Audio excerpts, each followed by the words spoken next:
Hey there, everyone, and welcome to another episode of Teaching with Inquiry Live. And tonight we are going to be talking about my 6 guiding principles for working with special education students in a regular classroom. So one of the reasons I wanted to talk to everyone about this topic tonight was it really is kind of my entry into why I embraced inquiry so wholeheartedly, because it really was meeting the needs of the students with special education needs. It was meeting their needs in my classroom that really opened my eyes into why inquiry would help to meet their needs. And this comes and stems from these 6 principles that I have decided to follow in my own teaching from over the last 10 years. These are kind of the rules that I live by and how I meet those needs of those students in my classroom, because I think that it is so important to address the students' special education needs in a real, authentic, and meaningful way so that you can help them grow and learn and not only meet their needs, but meet the needs of everybody else. So we are going to dig right in and get started with talking about what those 6 principles are. So my first one is that no one is excluded from the learning. So this kind of started for me when I worked as an ESL teacher in a regular school. So I was helping other teachers in their classrooms with ESL students. And often I would see sometimes where students would be excluded. So they would be put maybe on a computer to work while the teacher taught the rest of the class. So part of my job was to help teachers to integrate these students in a more authentic way into their classroom. And this is kind of what cemented for me why the rule is that no one is excluded from learning and everyone is included in the classroom. So this does take a little bit of a stretch from the teacher, because there are times where, granted, it's probably easier to put them on the computer or give them an independent task while you perhaps teach something that might be a little bit beyond where they might be working at that point in time. But I think for me, it's really important for me to build a sense of community in my classroom and to make sure that everyone feels a part of the community and the system, and that includes even the most vulnerable students. So even though they might not be able to access everything about the lesson, I want to make sure that there's at least some entry point or some way that they can participate into the lesson and that they are always included in what is happening in learning. So another principle, one of my guiding principles when working with special education students, is the idea that learning difficulties do not mean that you can't. It just means that you can, but you can do it differently. So I really look at listening to, if you've ever sat through a psychoeducational assessment feedback meeting, and you've really dug into what it is that they're talking about. They talk about the student's strengths, and you understand that there's a huge difference between cognitive ability, especially when you're talking about learning disabilities. There is a huge difference between cognitive ability and academic proficiency. And understanding that you can get students to dig into their cognitive abilities if you understand how to access those cognitive abilities, and it might be in a little bit of a different way than you would normally or typically access that. So you might have a student where written output is really difficult, but they might be much better at oral communication. Well, this is why I had a few students that was their profile. Written expression was really, really low, but they had these great ideas, but they just couldn't get them out. Well, for me, that was the knowledge building circle. And I watched those kids in particular shine in that moment because they could talk through and share their learning, and I could get assessment through those authentic conversations. So it wasn't always about them filling out a worksheet and me marking them. There was multiple ways, and the knowledge building circle was really helpful for me and for those students with written expression problems, for me to capture their thinking at the same time as providing other students opportunities to share their communication as a strength, or they can also do the written component as well as the reflection. So having those both pieces. So they can do it. It's just how do they do it differently? So I really listen to those feedback meetings or listening to some of the parents in a parent-teacher meeting talking to me about their students and what their students are really good at, and learning that those students all have strengths that we can draw upon in order to get them to access that cognitive ability.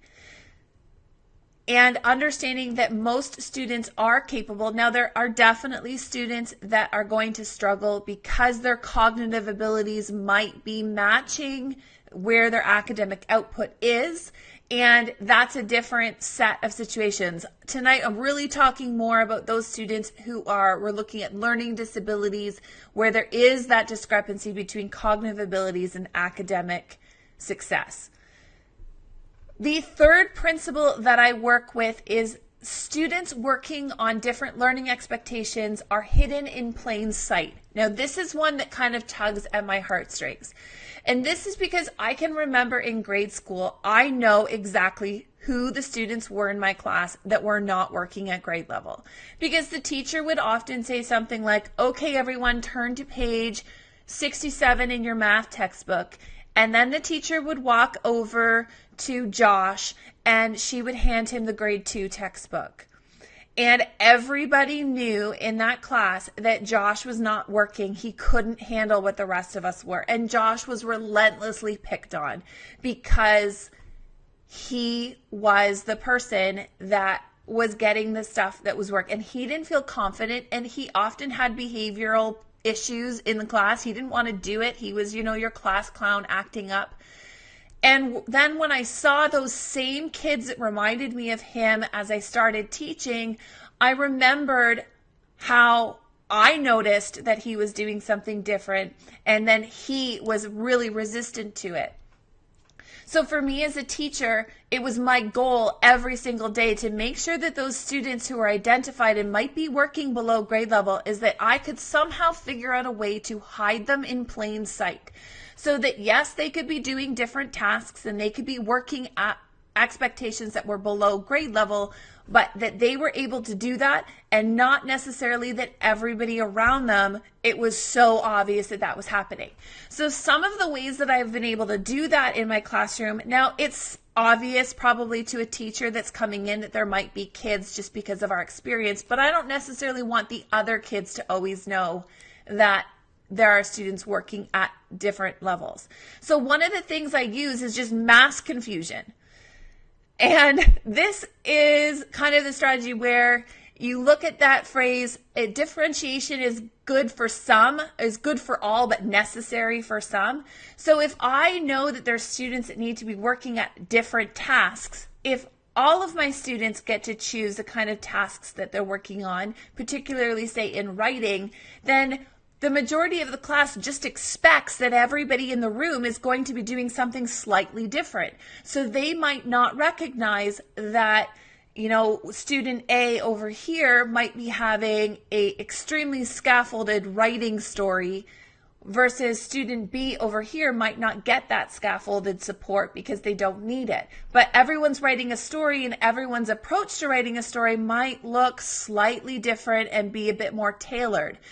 Talking a lot about strengths and weaknesses and making sure that I really get to know those students that might have some very obvious weaknesses, and tapping into those students all have a strength. So whether or not that's technology, or whether it's video games, or it's being really helpful in class, or Lego, they all have a strength that you can kind of focus on and call on that student to really say, yeah, you might not be so great at reading, but you are excellent at science because you can do the hands-on activities and build things. You are a kinesthetic kind of kid. You can put things together, solve problems really easily.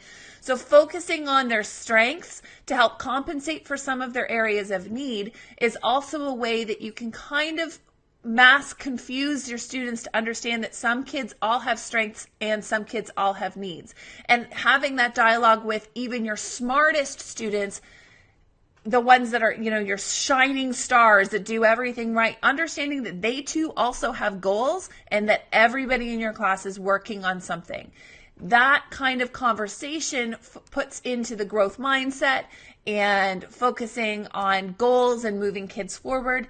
That helps for those students who do have very obvious learning deficits it allows them to kind of hide in plain sight. So that's something I really strive to do in my classroom, because I don't want them to feel like they're the only ones that have things to work on. They're the only ones that are bad at something, or that they're the only ones that need to keep working so hard or doing different type of work. So my fourth principle, I missed one. So my fourth principle is that every student have a strength. So we've kind of talked about that a little bit, but really trying to figure out what every student's strength is. Everyone's good at something, but not everyone's an expert in something. And really having those conversations. So for me, I model that for students, even for myself. I am totally open with those safe, I'm not going to tell them my deep, dark weakness is, of course, but I will probably share with them that I am forgetful. And they will see evidence of that by the fact that my attendance doesn't get handed in every day before 9:15, or that I will often forget where I've left my keys or my purse or my coffee. So stating that this is a goal. So my goal is always to have my attendance handed in before that announcement comes on that says, teachers, make sure your attendance comes in. So focusing on that, that's my goal. And then I talk about kind of the strategies that I can put in place, how I can use technology to help me by setting alarms and reminders. I can ask for students who are really organized kids to help me, remind me to get my attendance. And so we talk about what my goal is. We talk about how I'm going to do it, what my strategies are to accomplish my goal, and how I can ask other people to help me. So then we turn that back on students and talk to them about what is your strength? What are the things that you're going to do to help you remember and to help you come through that strength? And how can you ask other people to help you? So if it's reading, you can ask a student to say, okay, if it's reading, well, what happens when something comes across your desk that might be too difficult for you to read? What kind of things could you do? You could use technology, read, write, Google. You could ask a friend to help. You could do a partner read. You could ask the teacher to reteach it. You could try it yourself and then maybe highlight some of the words that were confusing. We can talk about that. All of your students to put that together, and then you talk about who can they ask for help. What are the people in here that you could ask for help? I often like to have a conversation with people or with my students and talk to them about, okay, so who's really good at editing? So I remember having a conversation in writing where we said, okay, who is someone, if you had to give yourself a 5 out of 5, who would give themselves a 5 out of 5 for spelling? Who is a great speller? And they self-assess and say, yeah, okay, I'm a great speller. And I said, okay, look at the hands that are up in the room. If you need help spelling a word, these are the people that you should go and talk to, because they are our expert spellers. And then I make sure we talk about whose strengths we can draw upon.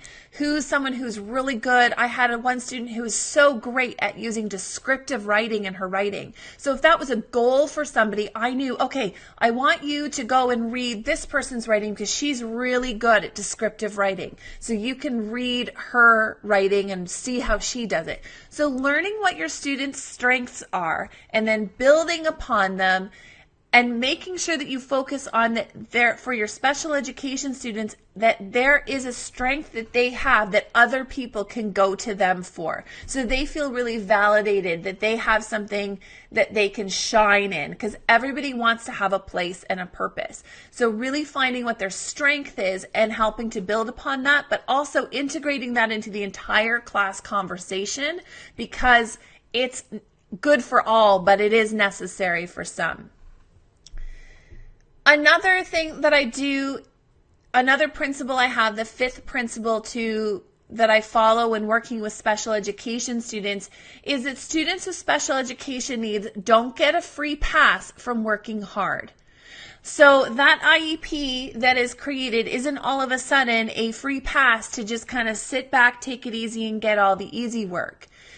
They still are expected to work hard and to push and meet goals and attain and strive for something greater, but that's within their own zone of proximal development, something they can move forward in, but that's relatively close to where they currently are now. But they still have to work hard. They still have to meet deadlines. We can still put strategies in place that will help them be successful. So In fact, sometimes your special education students have to work harder, and it's okay to say that to them. You know what? You've got things that are going on. We know what's happening here, but that means you're just going to have to work that much harder to overcome that area of weakness, something that you can work. You know what it is, so you can work harder to overcome that. Another thing that I always try to focus on is trying to remember for myself that reading level, so we do that diagnostic reading test, and understanding that the level that we're reading, that just happens to be what level they're reading. And that's all that means. It doesn't mean that they are someone who's working at a grade 1 level. So if their reading level is at a grade 1 level, it doesn't necessarily mean that they are working at a grade 1 level. It might mean that some of the text that they need to access is at a grade 1 level, but I think we have to remember that for a lot of our students, their cognitive ability, their ability to think and understand information is higher. It might not necessarily be with their academic proficiency as to where they are academically in our classroom. So we have to remember that student can access that cognitive ability, but we just have to figure out how to unlock that door and how to get that information out of that student. And we can use that, but I try to reframe how I speak about those students. Instead of saying I have students that are at a grade 1 level, that I have students that are struggling and they are reading below grade level, but we can access some of the grade level curriculum just in a simpler form. And finally, my sixth principle is leveraging digital. In 10 years, the access to digital materials in the classroom has completely transformed the ability for those with special education needs to access our curriculum, to make and close gaps that there may be, because they can do things like use Read Write Google to have text read to them. They can record themselves doing work and send that to a teacher over Google Classroom. They can use Explain Everything to take pictures of their work and write on it, write digitally, or just record their voice answering the specific questions. So if they're using an iPad or a Chromebook and they're taking a picture of a worksheet and then recording their voice with their answers to the worksheet and sending it to a teacher on Google Classroom, that is not a whole heck of a lot more work for the teacher, because she's still photocopying that same activity page and handing it out as normal, but the student is taking that and using the piece of technology to really help them assist. It's another reason why I have totally embraced digital in my classroom for every student, not just those with the special education requirement for a device. I have seen too many times students who are given a device and then do not use it because they are the only ones in the classroom that have a device and the only ones in the classroom able to use it. And when that happens, it makes them stick out like a sore thumb, and it kind of goes against my other principle, which was allow them to hide in plain sight. So if you've got everyone using digital, and that doesn't mean a one-to-one scenario, it could be, groups, or there's just access to pieces of technology. If everybody has access to technology, but some have constant access, then it allows for students to understand that tech is in your classroom. And it again, using leveraging tech in my classroom has allowed me to make it awesome for everyone, but necessary for some. And I have seen just leaps and bounds, and I've seen how that device in the hands of the students who need them the most has absolutely transformed what they're able to do, how they're able to share their knowledge, how they're able to communicate with others, and it has just made a world of difference for those students who have absolutely needed it. So I really try to follow these 6 principles. They are my guiding principles when working with special education students. They guide me as a teacher. They're one of the reasons why I have embraced inquiry so much, is because it allows me to meet all of their needs as well as the needs of all the other students that are in my classroom. So I make sure I'll go over my 6 principles again. They are that no one is excluded from learning. That learning difficulties do not mean that you can't, it just means you can, but in a different way. Students need to be working on different learning expectations. They need to be hidden in plain sight so that they don't stick out like sore thumbs, so that they can work on the material that they're supposed to be working on and feel safe in doing so. Every student has a strength, something that you can build upon. Students with special education needs don't get a pass, and they still have to work just as hard, if not harder, than all of the other students in your classrooms. And whenever possible, leverage the digital materials that are in your classroom to allow those students to access the curriculum that you are covering in a real and authentic way so that they can communicate their knowledge in untraditional ways. So that is all I've got for you for this week's episode of Teaching Inquiry Live. And I do have a new site for this show, which will give you episode show notes. So you'll have a transcript of tonight's episode, as well as a link to the podcast when it gets published later this week, and a YouTube replay video. And the blog post, of course. So you will, if you go to www.teachingwithinquiry.com/EP32, that's episode 32. I know, I can't believe it either. I'm on episode 32.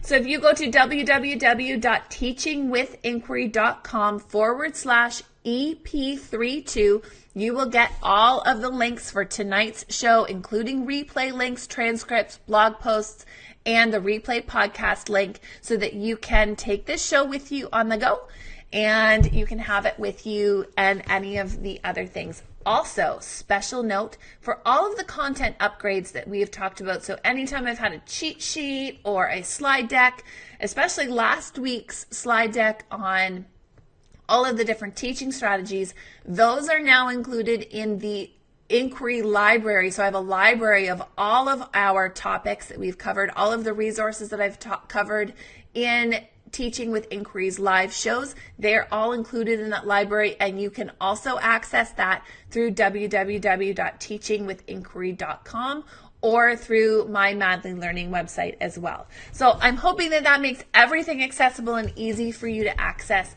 And we will be back again next week for another inquiry topic, where we will be talking about how to teach with inquiry-based learning and how to fit it all together. Thanks everyone for joining me tonight, and I will see you next week. Bye for now.